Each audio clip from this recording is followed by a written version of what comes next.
అందరికి కన్వే అవుతుంది కదా అమ్మమ్మ ఏం చెప్తుందో. సో వినండి అమ్మమ్మ ఏం చెప్తుందో. మనవాళ్ళు మనవరాళ్ళు వయసు మీద పెళ్లి చేసుకోవాలి. వయసు అంతా పోయినాక పెళ్ళి ఎందుకు? వయసు అంతా పోయినాక పెళ్ళి ఎందుకు? ఆకలి అయినప్పుడు అన్నం తింటాము, వయసు అయినప్పుడు పెళ్ళి ఆడతాం.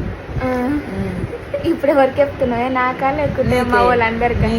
నీకే అందులో చెప్తుంటే వింటలేవు.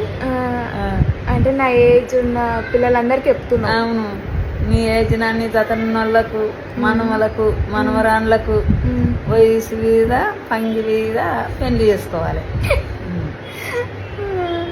ఆకలి పోయినాక అన్నం తినొద్దంట. అంతే, ఆకలి అవుతుంది మమ్మీ అని అంటావు. ఆకలి పోయినాక మమ్మీ ఇప్పుడు ఆకలి మస్తుగా అయింది మమ్మీ, ఇప్పుడు ఆకలి అవుతలేదు అంటావు. అదైనా అంతే, వయసు మీద ఈ చెట్టు ఎక్కాలి చెట్టు దిగాలి అంటే దిగుతావు.